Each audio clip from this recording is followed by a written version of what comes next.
decisiones que yo tomé, tanto cuando me fui, desde Málaga a Madrid, como cuando me marché a los Estados Unidos, se produjeron en muy poco tiempo, en días, si no en horas.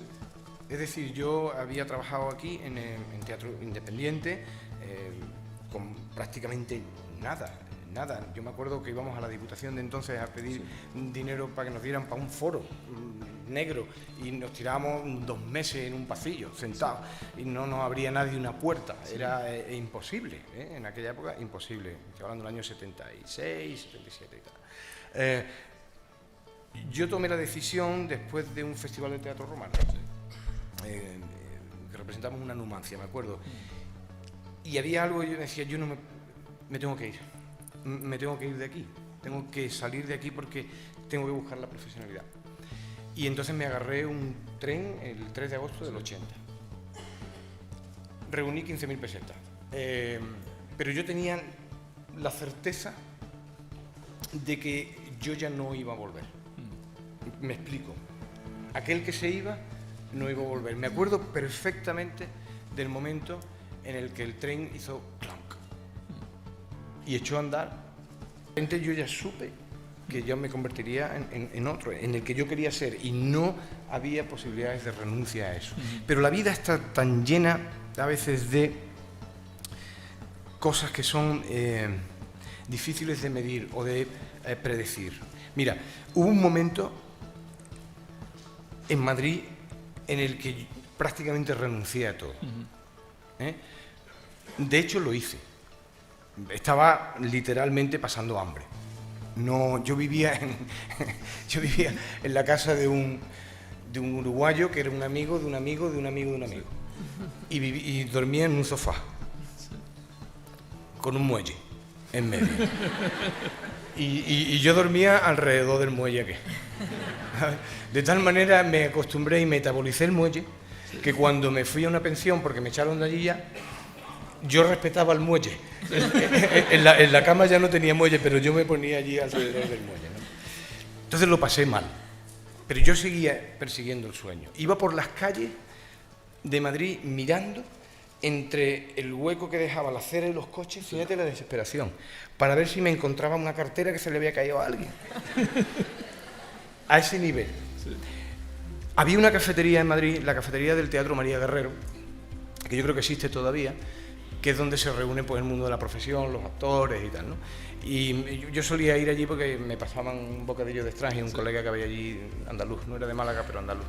Y tal. Y esa noche yo ya había decidido marcharme. A la mañana siguiente me metí en el tren y ya me volvía y ya no iba a volver más. Ya era, bueno, lo he intentado, pues me voy a Málaga, trabajaré con mis grupos de teatro y haré docencia teatral en los colegios, no sé, pero ya me busco la vida de otra manera, ¿no? Y saliendo de ese teatro me crucé con Alicia Moreno. Alicia Moreno es la hija mayor de Nuria Esper. Y yo sabía que ella trabajaba en la administración del teatro, en las oficinas del teatro donde su madre era la directora en aquella época, ¿no? Y la vi de cruzar en las escaleras y me volví. Y me metí otra vez en la cafetería. Y me fui la vi que estaba pidiéndose una Coca-Cola o lo que fuera en la barra. Y me fui hacia ella y así directamente le pregunté qué había que hacer para trabajar en el Centro Dramático Nacional.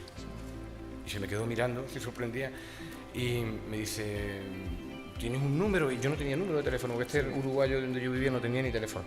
Y le di el teléfono de un ayudante de dirección, de un director que había venido a Málaga, que yo lo había visto una vez en Madrid, en una servilleta. ¡Pam! Se lo di, vale. Y yo me fui. Yo me agarraba un tren la tarde de ese sábado, creo que era, para irme para Málaga. Por la mañana,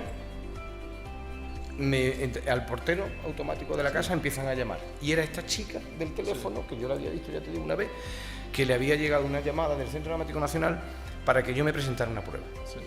Me meto en un taxi corriendo, con un libro de Paco Nieva, ¿de acuerdo? Para clarearme la voz. Sí. Llego al Teatro María Guerrero, pregunto por las pruebas, me hacen pasar un pasillo y tal, me empujan y me encuentro en un escenario, del María Guerrero con Nuria Esper y Luis Pascual. Me hacen una prueba, leo unos textos de Calderón de la Barca, de La hija del aire, y bueno, ahí queda eso. Pero me dicen, permanece aquí en Madrid porque te tendremos que dar una respuesta. Yo ya no sabía cómo iba a permanecer en Madrid y no tenía un duro, ¿no? La respuesta vino un mes después, pero al final me ofrecieron la parte. Bueno, tú me haces esa pregunta y yo te respondo, ¿eso cómo se puede saber? Si yo esa noche, cuando me cruzo con Alicia Moreno en aquellas escaleras, yo no me vuelvo, yo sigo mi camino, yo no estaría hablando ahora con vosotros aquí. Y la vida tiene mucho de esas cosas, mucho. Si has llegado o puedes llegar al mismo sitio por otros caminos, probablemente, si la fuerza que uno tiene dentro te va impulsando en esas direcciones, probablemente hubieras llegado, pero al mismo sitio. Eso ya no lo sé, eso ya no lo sé. Por lo tanto, es una respuesta difícil. Por eso te decía que es muy personal y que una vez que tú ya tienes el espíritu de hacerlo, colaboran mucho las circunstancias propias de la vida. Naturalmente que hay un aura y que hay un conocimiento, si lo has adquirido, que te va a ayudar. Pero yo creo que la vida tiene mucho de eso. Bueno, en el caso de los Estados Unidos fue más complicado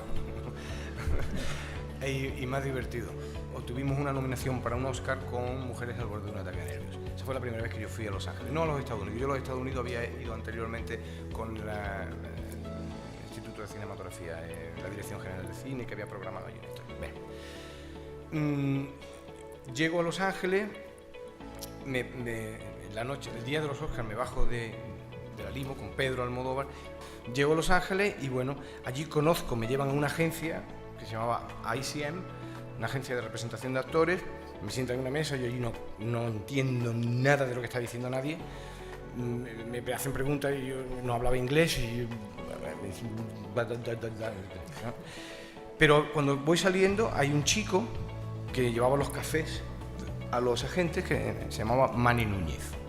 Y entonces se acerca y me dice, ¿a ti te importa que yo te represente en América? Y le digo, que va. lo que tú quieras. Tú represéntame, claro. y me fui. Tomó unos teléfonos y tal, y me largué de allí.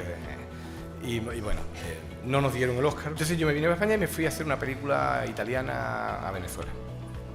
Y cuando volví, el mismo día que llego, recibo una llamada de este chico, que lo habían acabado de hacer agente y que me tenía que ir a Londres 2 días después a tener un encuentro con un señor que se llamaba Arnie Glimcher en un restaurante para cenar con él en Londres. Y para una película que iban a hacer que se llamaba Los Reyes del Mambo, que estaba pues eso, basada en una novela que había sido premio Pulitzer. Y yo le digo, pero yo no hablo inglés, yo como voy a Londres a cenar con este señor, si no le voy a poder decir nada, que no, que yo le he dicho que hablas inglés, pero ¿cómo le has dicho que hablo inglés? Si yo no hablo inglés, ¿cómo me voy a Londres y tal? Y me fui. Y entonces me llegó un señor muy elegante, así, yo en Londres, yo despistado completamente, ¿no? Y nada, y me siento en la mesa con él, y yo lo dejaba que hablaba, y yo le decía todo que yes. Yes, y of course. Eso sí me lo aprendí. Of course, yes. Y al final de una pechada hablada que se metió este señor, que después, fíjate, somos íntimos amigos ahora, ¿no?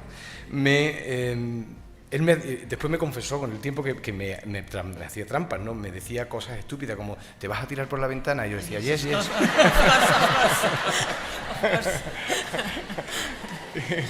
Y tal, pero yo en aquel momento yo no lo sabía. Pero yo me había aprendido una frase, mi monólogo era muy claro. Al final de la conversación yo tenía que decir, I can't do that. Eso lo puedo hacer yo. Y se lo creyó. Yo me volví para España pensando que ya mi historia americana se había acabado. Pero a las 2 semanas me llamaron. Me volvieron a llamar y me citaron en Nueva York. Y me dijeron ya por teléfono, tú te puedes aprender las líneas de esto como si fuera música. Terminé las pruebas y me dijeron, siéntese usted ahí. Me senté en esto como el que espera al médico. Y se metieron en una habitación, salieron y me dijeron, te vamos a hacer una oferta para que hagas el personaje, te vamos a traer a Nueva York, te vamos a meter en una escuela para aprender inglés y la trompeta, y ahí empezó todo. Ahí empezó todo. Tira para adelante, haz cosas, lo que te venga a la cabeza, no te cortes. No me gusta la especialización. No puedo. Hay muchas cosas que me interesan en la vida y hay muchas que no he hecho que están ahí. ¿Alcanza para tanto? Sí, alcanza, te lo digo yo. Es bueno que te cueste trabajo las cosas porque las valoras más y porque sabes dónde te estás metiendo y porque aprendes a analizarlas y darle las vueltas necesarias como para entender. El darse uno cuenta de que las cosas se pueden conseguir, de que no hay sueños imposibles. Yo eso es un mensaje que trato de trasladarle siempre a la gente joven. Si yo lo he conseguido, cualquiera lo puede conseguir. Se trata de trabajar y de soñar muy fuerte, y después de tener la capacidad de sacrificio para irte al lugar, empeñarte y trabajar y levantarte siempre. Eso los americanos lo tienen clarísimo, ¿no? No existe un fracaso total. Mira, hace un par de años, en una de las fiestas que se dio después de los Oscars en Hollywood, había un tipo relativamente joven sentado conmigo, sentado muy cerca a mí, ¿no?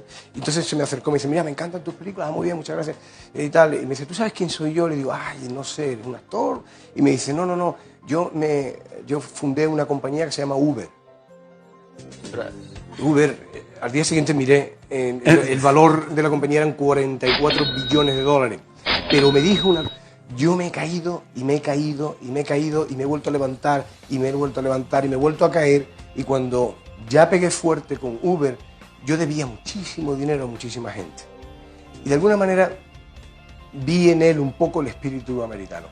Lo tienen clarísimo. Mira, hubo unas encuestas, esto es un poquito duro, unas encuestas en unas universidades, creo que fue en Andalucía.